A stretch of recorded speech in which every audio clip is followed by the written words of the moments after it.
Haleluya, salam kemenangan iman, salam jumpa kembali dengan saya dalam program menyapa kita dengan renungan firman Tuhan dan juga menanggapi video-video yang selalu salah tafsir tentang ajaran Kristen. Sebelum saya melanjutkan, jangan lupa tekan tombol subscribe, memberikan komentar-komentar yang baik. Baik sobat-sobat, kita saksikan sebuah rekaman video pendek seperti ini. Di depannya itu ada tulisan, inilah perbedaan agama mana yang masuk akal. Kita saksikan videonya, saudara. Disinilah perbedaan orang Kristen dengan agama lain. Agama lain, mereka berbuat baik supaya diselamatkan. Orang Kristen berbuat baik karena sudah diselamatkan. Ya, bagi agama lain, berbuat baik duluan baru selamat. Tapi bagi orang Kristen, selamat dulu baru perbuatan baiknya muncul. Terbalik, Pak. Ujian dulu baru dapat hasil, ya kan? Mati-matian dulu kita berusaha, baru ada hasilnya. Kok hasilnya duluan, baru ujiannya nanti terakhir? Gimana nih, Pak? Orang kerja dulu, Pak, baru dapat hasil. Gimana pula datang hasilnya duluan, kita nggak kerja? Oke lah, itu keimanan Anda. Jadi aku tahu sekarang kenapa harus berakal. Demikianlah sebuah rekaman video agama mana yang masuk akal. Dengar saudara, agama Islam menggunakan akal, agama Kristen menggunakan iman. Untuk masuk surga tidak bisa pakai akal, tapi harus pakai iman. Ya, Ibu Mu'alaf tadi ini memang saya lihat memang dasar juga, memang orangnya dari awalnya sudah botol, sehingga sampai sekarang dia tetap botol.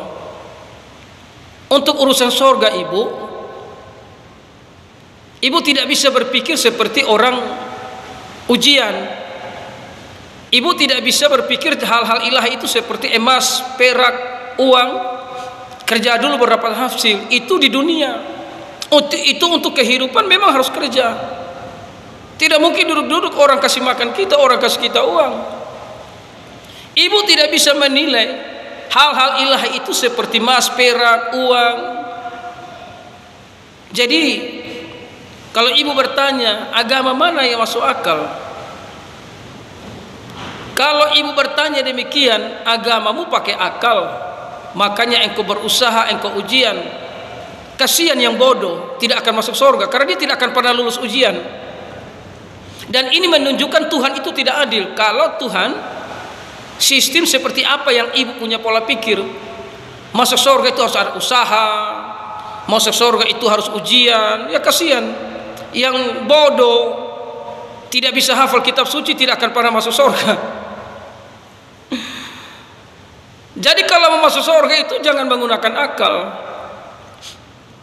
Kalau menggunakan akal, Tuhan tidak kasih hukum Taurat kepada bangsa Israel. Kan manusia punya akal, ngapain kasih hukum Taurat? Tapi untuk masuk surga itu Tuhan kasih kita untuk beriman. Beriman kepada firman, beriman kepada apa yang tertulis. Jadi apa yang dikatakan Pak Esra Solo tadi itu tidak salah. Kalau agama ibu ya berbuat baik untuk selamat. Pertanyaan saya, perbuatan baik itu ibu itu berkenan kepada Tuhan atau tidak? Kalau ibu prinsip yang harus lulus ujian baru masuk surga, kasihan yang buta huruf tidak bisa masuk surga karena mereka tidak akan pernah lulus ujian. Tapi Tuhan itu adil. Makanya dalam Efesus 2 ayat 8, sebab karena kasih karunia kamu diselamatkan oleh iman. Itu bukan hasil usahamu, tetapi pemberian Allah. Tidak ada manusia yang bisa masuk surga dengan perbuatan baik model apapun, tidak bisa.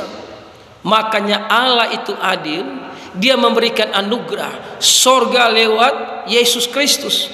Siapa yang percaya Yesus sebagai Tuhan dan Juru Selamat, maka dia boleh menikmati anugerah keselamatan. Jadi surga itu pemberian. Ibu mau usaha dengan model apapun, tidak akan pernah bisa dapat.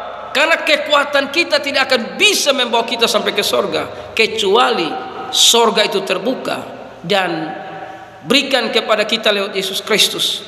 Itulah pemberian Allah. Makanya di ayat yang ke-9, itu bukan hasil pekerjaanmu. Jangan ada orang yang memegahkan diri. Makanya orang-orang Kristen itu tidak boleh sombong. Jangan merasa diri paling hebat dari orang lain. Jangan merasa diri paling pintar dari orang lain. Jangan merasa diri paling suci dari orang lain. Kita selamat karena anugerah. Jangan sombong. Sebab orang sombong tidak bisa masuk surga. Ya, jadi sekali lagi, tadi dalam judul video itu dia kata agama mana yang masuk akal. Orang Kristen itu agamanya sesuai dengan firman. Agama ibu sesuai dengan akal. Makanya silakan ibu mau berjuang sampai mampus, tidak akan sampai kepada keselamatan. Karena tidak ada manusia yang bisa masuk surga dengan kekuatannya sendiri. Tapi karena anugerah, setiap orang yang percaya Yesus, dosanya diampuni, dia layak menjadi anak-anak Allah. Dia punya hak untuk menikmati anugerah keselamatan, hidup yang kekal bersama dengan Yesus Kristus Tuhan. Haleluya.